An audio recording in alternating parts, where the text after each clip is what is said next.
This is the future of natural hair for black women. No gel, no slicked edges, no care about the length of my hair. Also, this is the future of natural hair for black women. And this, and this, and this. And I'm going to explain why and what I mean in this video. Little disclaimer, I'm going to be looking down at my laptop so I can read my script. I could make this a bit more professional, but honestly guys, the more I prolong this, the more time it's going to take for me to put this out, and I just really want to get this out there. So if you don't like that, you can just put this at the side while you take out your hair or do your cooking or your washing or whatnot. Okay, let's get started. The natural hair movement can currently be divided into two waves: the 1960s to 70s during the civil rights era and beyond, and the 2010s natural hair movement. Most of you probably already know that the afros we saw in the late 60s and 70s stemmed from the civil rights movement in the mid 60s. The saying "black is beautiful" became popularized, and the afro became a symbol of black pride. By the 70s though, the afro became more of a fashion statement rather than a political one, and could be seen on the everyday black woman and man. But that first wave of the natural hair movement was always centered around the afro and its pro-black symbolism. Of course, there were many people who continued to wear their natural hair decades later, but the 2010s were different. Hence why, even though the first wave began in the 60s, the term natural hair movement wasn't really a thing until the 2010s. This era was like a revival of black is beautiful, and rather than be birthed in the physical world, it began online. From the early 2000s, natural hair discussions were happening on internet forums, and by the late 2000s, many blogs popped up as well, such as Curly Nikki, Black Girl with Long Hair, and Afro Bella, but also YouTubers who pioneered the natural hair content space, such as Whitney White, Jessica Lewis, and Rochelle Graham. What I find interesting is that alongside this movement, wokeness was on the rise. And I don't mean wokeness in a derogatory way. Describing yourself as woke during these times wasn't cringe, it was the norm. But what I want to focus on is the main topics of discussion within the movement, which was releasing yourself from the shackles of the creamy crack and growing long, healthy, natural hair. The hyperfixation on these topics is why the big chop became such a huge phenomenon in this space. The big chop was a symbol of new beginnings, the prospects of a new head of hair that was full and long. I always think about this artwork that went viral during the time. I have no idea who created it, but if you do, please let me know in the comments. This picture was supposed to represent the so-called 4 stages of the big chop, all of which would happen in the span of 4 years. To me, this picture really embodies what the 2010s natural hair movement was all about. I think most black women who did the big chop, including myself, really believe that in our 4th year of being natural, our hair would look like the 4th image. And for many black women, that was absolutely the case. But there was so much emphasis on length. All the popular natural hair YouTubers at the time had long, luscious hair, and the hair we saw being promoted always had a certain look: big, bouncy, often looser textured hair, which is why the term texturism began to spread within the community. I think towards the end of the decade, the natural hair community simmered down because of this obsession with long hair. Like I said before, there were so many black women who did grow beautiful long natural hair, but then there were so many of us who didn't. Personally for me, my natural hair journey didn't last too long. I did the big chop once in 2013 and that lasted for a month, and then again in the same year, and I grew my hair for a year and a half. Then I cut my hair in 2015 and rocked the bold look for about 4 years. In 2019 I decided not to cut my hair again, and this was the length that I started at, and today this is the length that I'm currently at. I'm not one of those people who say that natural hair is too difficult to manage or take care of. Our hair is definitely high maintenance, but I believe that's also the case for people who have looser or straighter hair textures. But to be frank, I just haven't mastered my hair care. I realized this once I started taking my skincare more seriously and saw improvements on my face, because I suffer from seborrheic dermatitis on my scalp and used to on my face as well,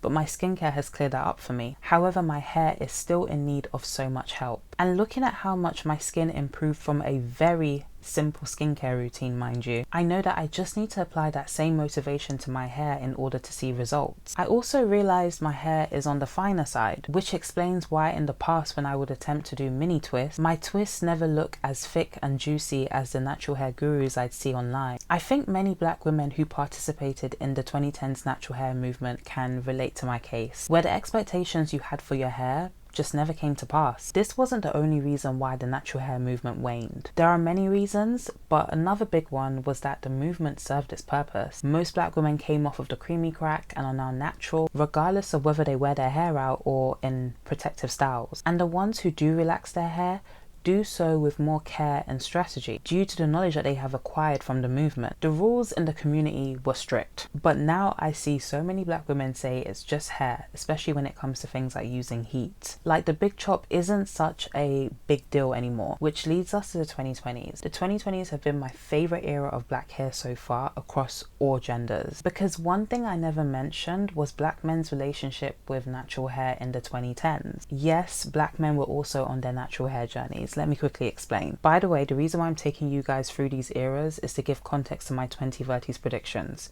Like, all of this is very necessary. Okay, so black men wore different hairstyles in the 2000s, but the most popular one was definitely the level 1 fade, especially the low cut Caesar with the deep waves. But as we enter the 2010s, things started to shift, and I believe the 2010s laid the foundation for the abundance of black men we see with long hair today. Black men with long hair is nothing new, but we definitely have seen a massive surge in our current decade. I'm trying to keep this pretty short, so I'll just point out 3 things I noticed in the previous decade. 1, the hair sponge. I don't know whether that was a new invention or whether it had been out for a while, but I've come to the conclusion that the hair sponge played a vital role in black men growing out their hair, because the sponge allowed black men to create texture in their type 4 hair without chemicals. The sponge does not necessarily have the same result as an S-curl relaxer, for example, but it still creates texture in a super easy and less time consuming way. By the mid-2010s, it was common to see the hair sponge at your local black barber shop. I loved using the hair sponge back in my low cut days. It was like the finishing touch to a shape up. 2,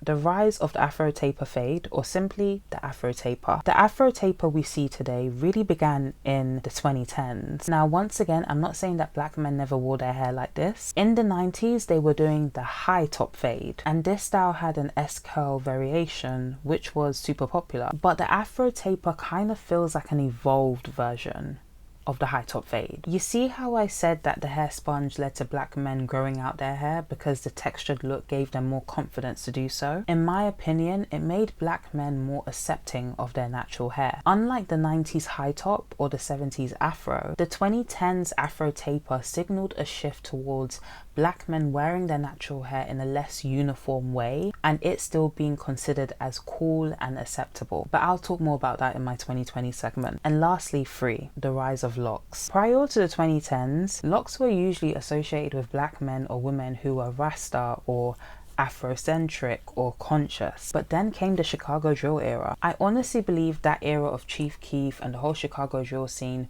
was influential in many ways, not just how black men wore their hair. Of course, there were rappers prior to Chief Keef who had locks, such as Lil Wayne, Busta Rhymes, and Lauryn Hill. Like, the aesthetic and the vibe of the rappers who came out of that scene felt refreshing and contrasted greatly to the swag era that was also happening around that time. And Chief Keef was the one whose aesthetic stood out the most, mainly because of his hair. He wore his locks shorter than how we typically saw people wear them, but still long enough to shake. And low-key, I don't ever think we saw rappers shake their hair like they were in a mosh pit prior to Don't Like. I just know so many black boys watched that video thinking, wow, his hair's so cool, I wish I had hair like him. Fast forward to the 2016 to 2019 rap era, and most rappers had locks. In fact, it became a key part of the rapper starter pack. And most importantly, in everyday life, the number of black men with locks was multiplying. Now we enter the 2020s. So what has happened to the natural hair movement in our current decade? To put it plainly, the natural hair movement is dead. There are still loads of creators on TikTok and YouTube making natural hair content, and there are still pockets of natural hair conversations happening on the internet, such as the natural hair subreddit, where black women are posting every hour. But there is no movement. There is no mass collective consciousness in regards to our hair. The conversations on natural hair have also shifted. In the 2010s, we focused on the big chop and growing long hair, but now it's all about wearing your hair without any manipulation or styling. And this is what really inspired me to make this video, because there was one woman in particular whose TikTok stood out to me. She did a get ready with me for a party, and her hair was simply packed into a bun. No gel, no slicked edges, no slick anything. Many black women in the comments had negative things to say, and a lot of them would disguise them as suggestions. For example, I don't mean this in a bad way, but if you're gonna put effort with your makeup and outfit, why not do the same for your hair? Look how cute this style is. And they showed her another natural hair style with like a slick bun and then like the puff out. Another one said, I just think if you're making all that effort, your hair should match.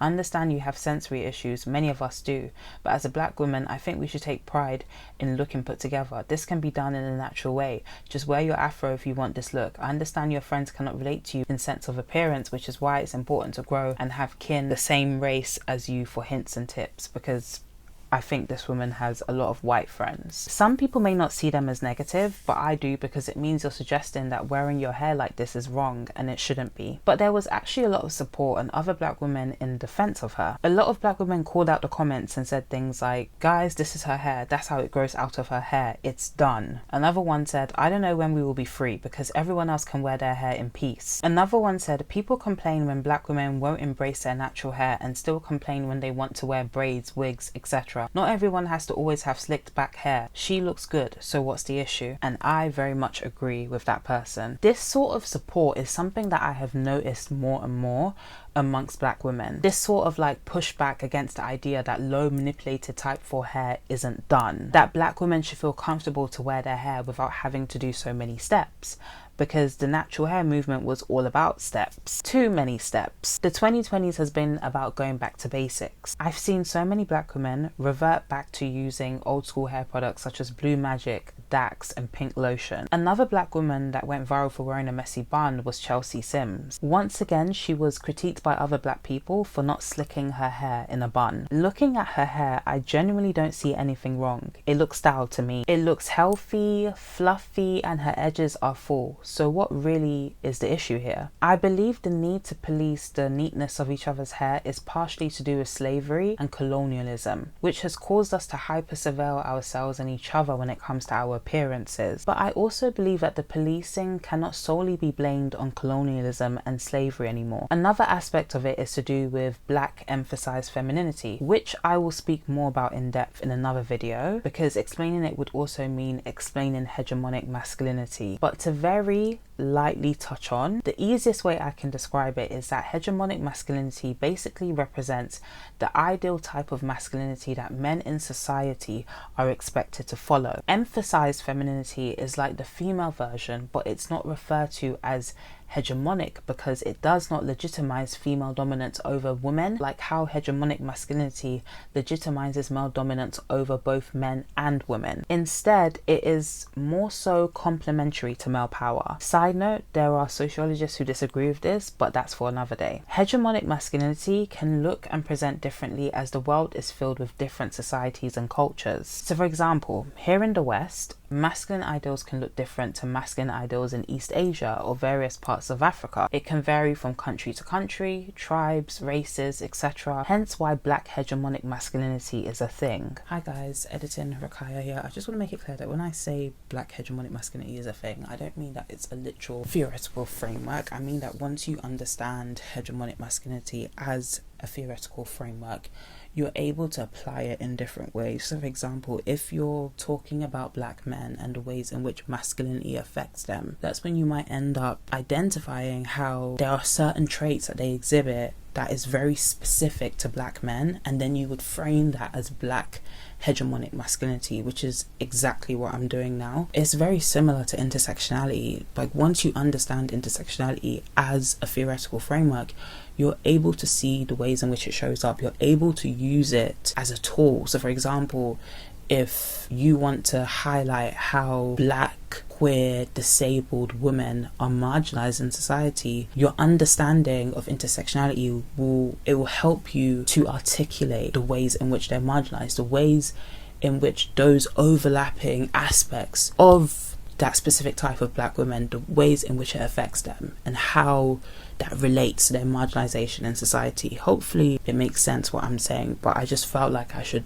make that clear. Okay, let's continue the video. And just like how there is a black version of hegemonic masculinity, there's also a black version of emphasized femininity. And to be very, very specific, I'm talking about black hegemonic masculinity and black emphasized femininity in the West. In my opinion, there is a beauty standard attributed to black emphasized femininity that black women are expected to adhere to. I believe this beauty standard is centered around the baddie aesthetic, hence why the baddie is the dominant representation of black femininity in today's Western culture. One element of that beauty standard is a certain level of neatness and styling required when it comes to our hair. Black women who do not adhere to those norms are vilified for it, because in all honesty, white people couldn't tell whether Chelsea's hair was done or not, so I'm sure nobody in that office cared. But I'm not so sure that would have been the case if the office was predominantly black.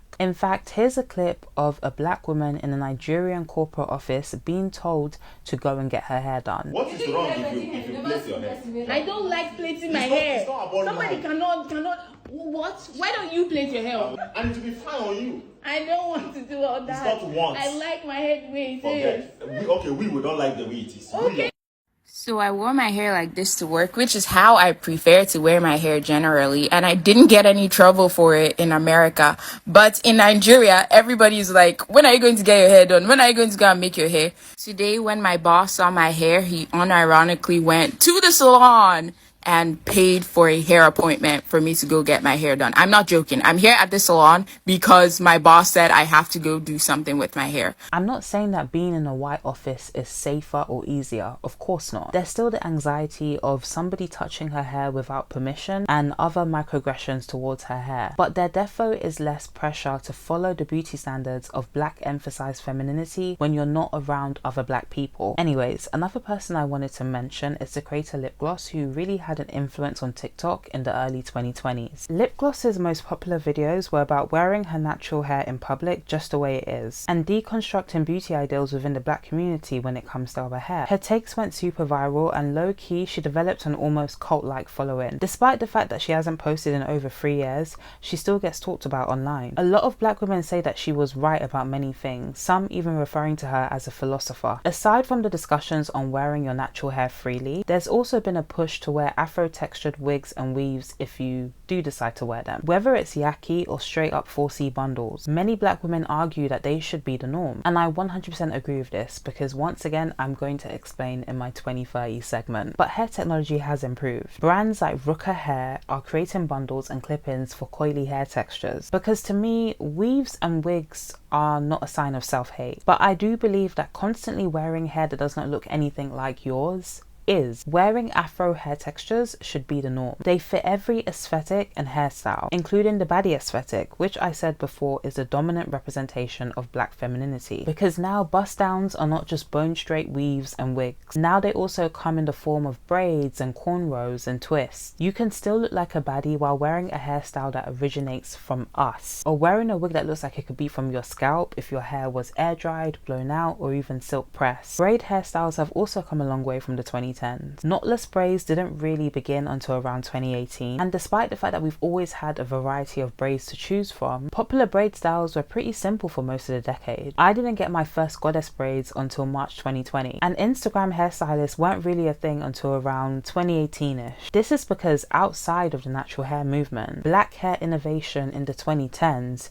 centered around weaves and wigs. From invisible parts to full lace wigs, closures and frontals, to the widespread adoption of human hair such as Peruvian hair and Brazilian, and versatile sew-ins, shaven side sew-ins, flip over sew-ins, etc. But in our current decade, even though wigs and weaves have continued to evolve, black hair innovation has mainly centered around braids. From knotless braids to boho or goddess braids to Bora Bora braids, French curl braids, layered braids and tree braids. There's also the futuristic jade braids, which were popular amongst young alternative black women in the early 2020s, and twists got a revamp too with boho passion twist. Cornrows have also come back in new and exciting ways, prime example being the braided baldy, or that single curled bang braid that all the girls are doing now, and the countless editorial style braids. Some of these styles aren't exactly new, such as French curl braids, which is really just a new name for Nollywood braids, or layered braids that were inspired by Brandy, or tree braids that Beyonce was fond of during the early Destiny's Child days. But what makes these styles innovative are the techniques and creativity used to adapt them to the modern day. These styles end up feeling modern and future facing rather than nostalgic, because they've also birthed sub-styles such as dolly braids, which come from French curl braids, or himi cut braids, which stem from layered braids, or emo and scene braids, which stem from tree braids, or what us in the UK like to call pick and drop braids. Now, you may have noticed that the sub-styles I'm referring to are more popular amongst alternative black women, and that is because trends tend to start amongst alternative girlies first. That is a fact. Lastly, an interesting trend I've been seeing recently is the coily hair movement. The creator Michaela, known as Lavender Love on TikTok, started the movement in December, and the rules are really simple. If you don't have type 4 hair, you're not involved. That's really all there is to it. But in all seriousness, I found a blog called The Coily Hair Movement that was made at the end of December too, so clearly a response to the conversations happening online. And whoever made this blog laid out the core tenets of the movement, which is as follows. We celebrate shrinkage. Shrinkage is proof of healthy, thriving hair. We enjoy our hair every stage. Length, density, and definition are not requirements for joy. We love our hair because it's ours, not because it looks like anyone else's. We celebrate volume, kinks, coils, frizz, and undefined hair. We help each other learn our hair. Community over competition. We reject pain, tension, and neglect as normal. We affirm that there is nothing inherently wrong with coily hair. After doing more research, I found that these tenets were originally created by a woman on TikTok called Ife. I'm here for the coily hair movement because this feels like the necessary next step for black women. For us to get more specific about what type of hair we are trying to uplift and the goals we want to achieve. Because in the 2010s, we took a more universal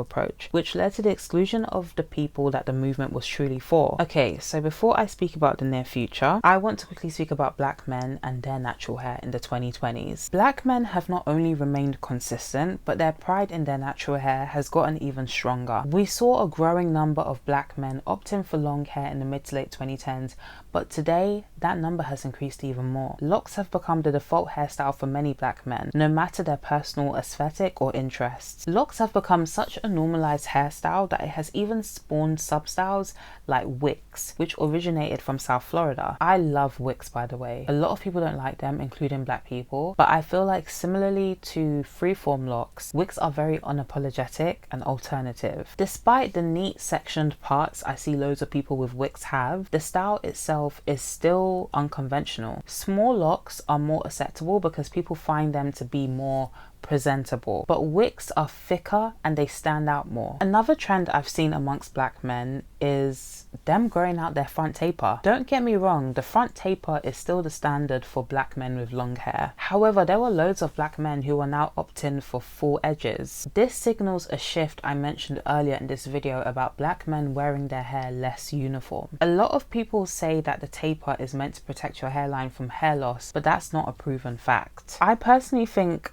front tapers are the standard because they're like baby hairs for black men. Listen, I have nothing against baby hairs. I myself like to do baby hairs whenever I feel like it or I feel like the style calls for it, and I love seeing black people from like the 70s with baby hairs because it shows just how long we've been doing this with our hair. But the chokehold that baby hairs have on black women falls into my black emphasized femininity theory. Baby hairs are linked to the expectations of sleekness when it comes to our hair, and I think front tapers are the same for black men. They represent a form of sleekness that black men feel pressure to maintain even when their hair is in an afro. To let go of the front taper is to let go of said expectations, and it makes me happy to see black men opt out of sleekness. Lastly, another thing I've noticed amongst black men is the rise of freeforms. The freeforms I see black men of today wear usually look like this. Remember in my 2010 segment I mentioned the afro taper and how it felt like an evolved version of the high top fade and the 70s afro. The freeforms I see on black men today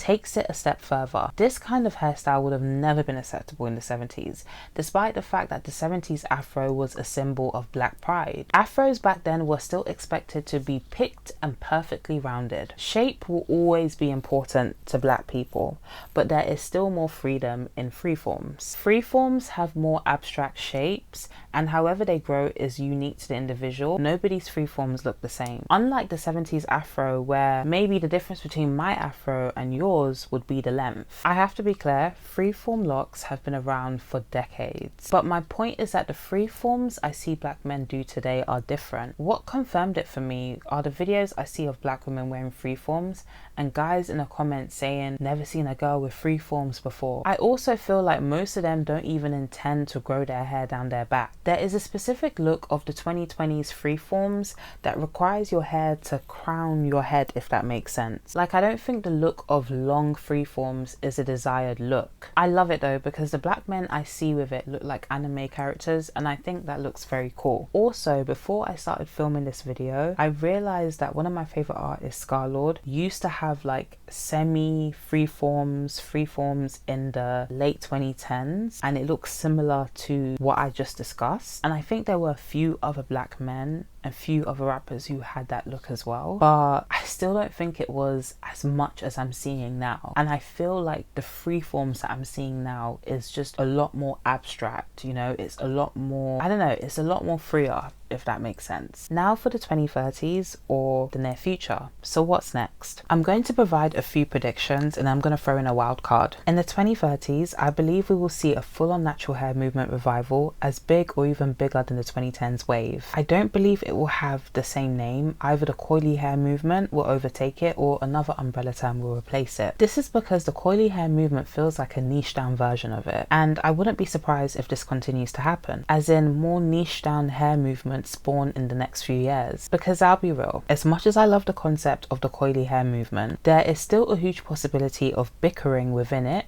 due to texturism. I can see there being a divide between people who have 4A to 4B coils and people who have 4B to 4C coils. Like, even though type 4 hair is coily period, 4A coils are still viewed as like the good type of coils. I know a lot of people watching this are probably thinking F the hair typing system and that we should do away with it altogether, but honestly it's not going anywhere. What I think we'll see is the hair typing system being reformed. I saw a commenter on TikTok say something like how there should be a third symbol, so like 4A1, 4A2, 4A3, 4B1, 4B2, and so on. And I understand where that person was coming from, because sometimes I myself feel like my hair just isn't 4C. I think factors such as how fine or thick your hair is, low porosity, high porosity, etc. can really confuse you about what your texture actually is. And many of us also have mixed textures. So in the end, my 4C may not look like your 4C. And we see this all the time under creators' comments, where people will tell the creator that their hair isn't 4C because it looks different to their own, which is why I feel like we might see a reform happen. I'm not saying it will be 4A1, 4C2, that would be a bit too much for some people. And honestly is an example of why some people want the hair typing system to be abolished. But there might be a change is what I'm saying. So the niche movements would make sense, because reforming the hair typing system would mean no longer having a universal approach to our hair. I can see there being niche movements for different combinations of natural hair. So for example, for people with 4C, low porosity and fine hair, there will be a movement, and even that could be split into separate movements for people with short or long hair. The combinations could be endless. And to be honest, I don't think there'll even be niche movements, more like niche communities under an overarching one. What I'm basically saying is that there'll be fragmentation, and the coily hair movement represents the start of that. My next prediction is widespread adoption of textured wigs and weaves. As I said earlier in the video, this has been a major topic in the 2020s natural hair discourse, and there has been a harder push within the community for this transition to happen. We are currently witnessing the normalization of type 4 weaves and clip-ins. Listen, I bought my first Afro Kinky and Afro Kinky straight human hair wigs in the early 2010s. Full lace wigs, mind you. Remember when that was the norm. But although Afro textured wigs have been around for a long time, body wave, Burmese curly and straight hair are currently the standard. I believe in the 2030s, this will change, especially with how much black women I've seen ditch straight and body wave hair for yucky textures. And I really hope this prediction comes true, because I believe such a transition is necessary for us to change the beauty standard within the black community, thus changing the Western beauty standard outside of us. You see, black women have more power than we realize when it comes to the beauty standard. For us in the West, yes, we live in a part of the world where Eurocentric beauty ideals are prevalent, but the standards we uphold ourselves to mainly come from within the black community due to black emphasized femininity I mentioned earlier. Wigs and weaves are not the issue, the textures are. If we all collectively decided to wear natural hairstyles and natural textures, the beauty ideals for ourselves would shift, and the black male gaze would also shift, because as much as we like to say we do our hair for ourselves, we do care about what men think. Let's just be honest. And right now, yes, black men do prefer the wig bust downs because those styles have become the ubiquitous look for black women. But say for example you went to a predominantly black club and all the black women in that club wore natural hairstyles and textures. Black men will just have to like it. They'll be forced to like it if they want to date black women. I can't stress enough how much I know that Eurocentric beauty ideals have done a number on us. I know that we still face discrimination against our hair in the outside world, and that there is still a huge lack of representation, but those reasons no longer hold as much weight as they once did. Those reasons sound more like excuses today, because we actually have way more control over our collective image than we realize. And you know what bothers me the most? Is when people will say things to us like, oh, you're trying to look white, you're doing your hair like white women. And black women will turn around and say, we're not trying to look like you, my hair is Indian or my hair is Malaysian, as if that's a flex. That's embarrassing. Like, the low racial self-esteem is glaring. This is why when non-black people throw our use of wigs in our faces, I just keep quiet. Because they're not wrong, I can't lie. And until we as a collective transition to solely natural hairstyles and textures, other races will always have something to say. They will always dangle that shit over our heads. Don't get me wrong, I couldn't give two tosses about what other races think about us. Their opinions are irrelevant. But I don't like how other races think that they have that kind of power over us, that they can leverage our hair against us. That should not be a thing. We need to get to a point where our definition of beauty is solely centered around us. Because this will then lead to my next prediction, which is that the transition will lead to more black women wearing their natural hair with little to no manipulation, just like that woman I mentioned earlier who wore her hair in a bun to a party without slicking it. I believe if the transition happens, this will be normalized. I'll be real, all races of women put effort into their hair, but black women are the only race that still feel like they need to do 10,000 steps to walk outside with their own hair. There was a time when all races of women were going to bed with 100 rollers in their hair, but as times have changed, non-black women have found freedom in keeping their everyday routines minimal and carefree. Yes, they have straighter textures which are easier in many ways, but here's the thing, if we accepted our afro hair in all its glory, we would recognize two facts. 1. Unless your hair is super long, afro hair does not cascade. It grows up and out. Recently, I saw a creator on TikTok point out how whenever we demonstrate how long our hair is, we say it's down our ears, or it's shoulder length, or it's bra length. Like, we measure our length as if our hair falls, rather than say our hair is this length or this length. And I thought to myself, oh my god, she's right. The colonial effects are so insidious, you don't even realize just how much they affect your self-image sometimes. 2. We would understand that because of shrinkage, the true length of our hair will never be on show most of the time. That even when you wear your afro, fully picked, combed and shaped, throughout the day you will experience a bit of shrinkage due to humidity. That's not a flaw or negative, that's just how afro hair works. And until we are comfortable with these two truths about our hair, we will never achieve true freedom with our hair. I know that long hair is tied to femininity, but we have to understand that our definition of long hair is not the same as other races. And I feel like we understood this in the 70s. We knew that the bigger the afro, the longer the hair. And even if your afro was shrunken or more on the shorter side, it was still viewed as incredibly feminine. We need to not only go back to that, but also take it a step further. And the wider Western beauty ideals will be affected because we will no longer be participating in it when it comes to our hair. Loss loss of our participation will spark a shift. What that shift looks like, I don't know, because in the 70s, even though afros became trendy and became less of a political statement, they were still tied to that era of civil rights. Today, racism still exists, but it operates a bit differently. So I'd love for you guys to comment and share what you think divesting from the Western beauty standard will look like in today's world. I feel like we can kind of see what that would look like in predominantly black countries, for example, Brazil. I know there's still a lot of racism in Brazil, but the racial pride seems to be a lot stronger over there when it comes to hair. In Brazil, they refer to their afro hair as black power, directly inspired by the black power movement in America in the 60s. I have seen so many videos of black people in Brazil wearing their afro hair freely. Black women who visit from other parts of the diaspora often talk about how they wish they went with their natural hair out, or how they took their braids out mid-holiday. One creator even said that she went to the carnival and you could tell who were foreigners and who weren't because all the black Brazilians just had their afros out. I'm Nigerian and I haven't been to Nigeria since I was a teen, but I still remember how people responded to me. I still remember my beauty being appreciated more. Plus, I listen to the accounts of black women who travel to black countries and they always say that the vibe is different. Yes, colonialism has done a number on us, especially in Nigeria that has a big bleaching culture, but whenever the everyday black woman and man steps outside, all they see is other black people who look like them. Their everyday interactions are with other black people. So you will find in black or predominantly black countries, of course there are beauty standards, but the standards still tend to center black features. That's why, for example, I find it hard to be empathetic towards black women who complain about feeling ugly when they move to countries such as South Korea and Japan. Like, what did you expect? You're in a homogenous Asian country. Of course your type of features will not be the ideal. If an Asian person traveled to Nigeria or Ghana or Ivory Coast,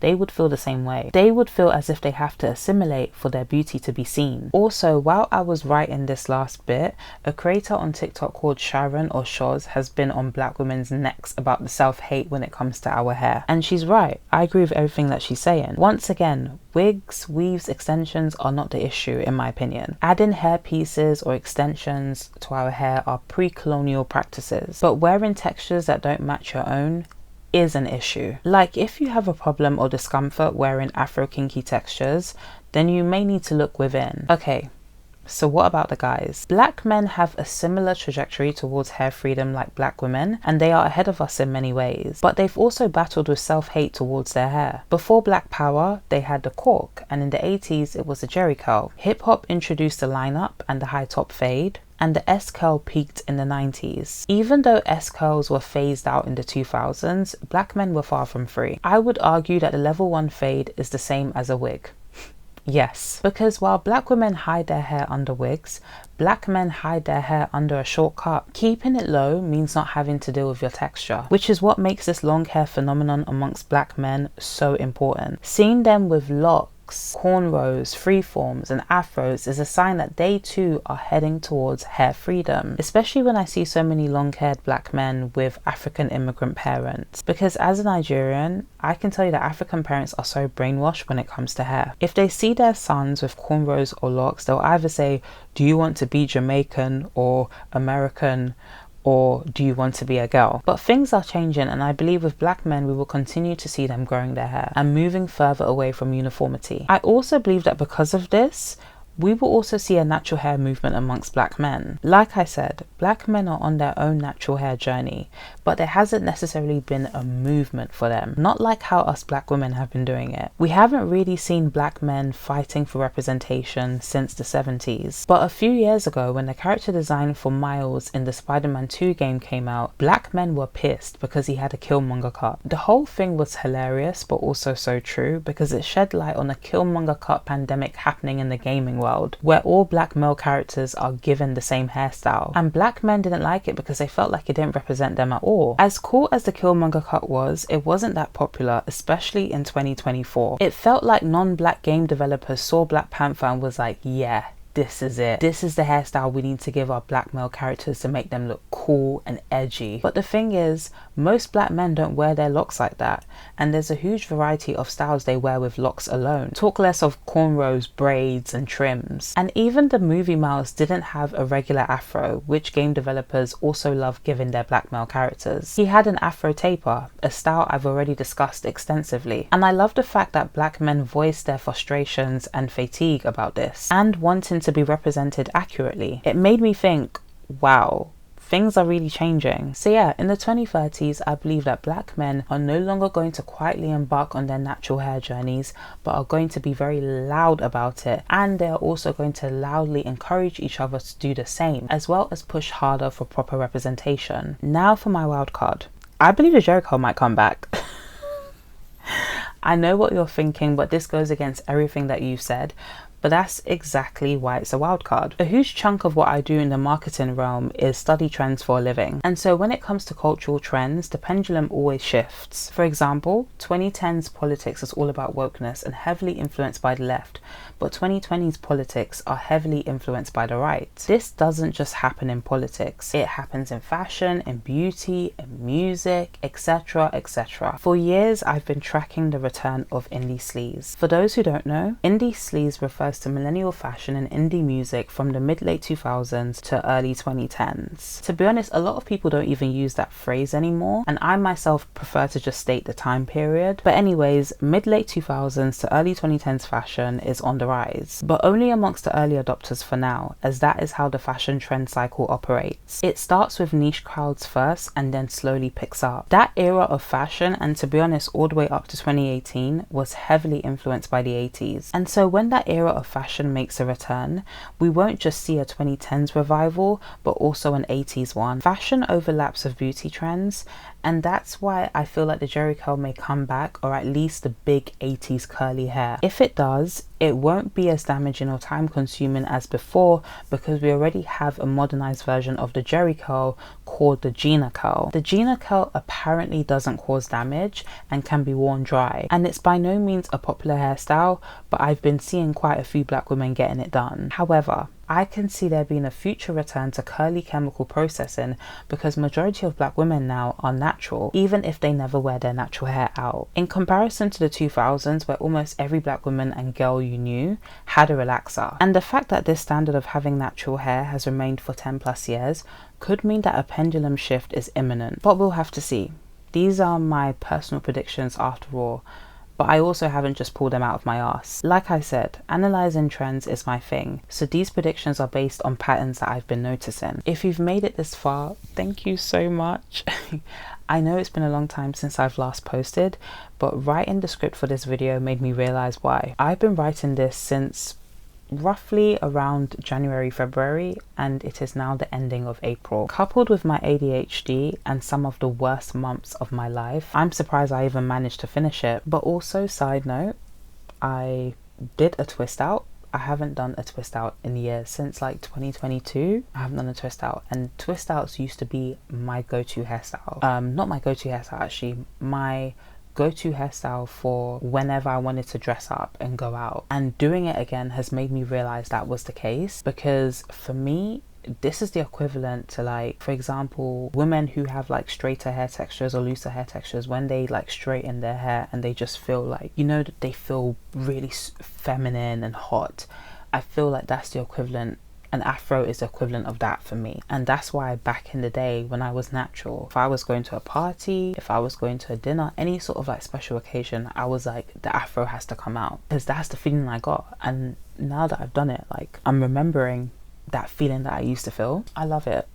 I love it. I think it's super cutesy. I think it's super nice. I feel so free. And one of the things I really want to do this year is wear my natural hair out more. Don't get me wrong, I'm not a wig participant. I have worn wigs in the past. There was also like an extended period of time in like 2023 where I wore this straight red wig, but it had a bit of a yucky texture. Other than that, I mainly do natural hairstyles, whether it's braids, whether it's twists, whatever it is, you will usually see me in a natural hairstyle. But when it comes to like my actual hair, I don't wear it out as often. I did wear it in pigtails 2 months ago for my friend's birthday, but yeah, I just want to wear it out more because I think it's cute, and you know, I just think practice what you preach. That's it from me. Leave a comment, tell me what you thought of this video, maybe drop any of your predictions that you have. Follow me on Instagram at I am Rakaya, and I'll see you next time. Bye.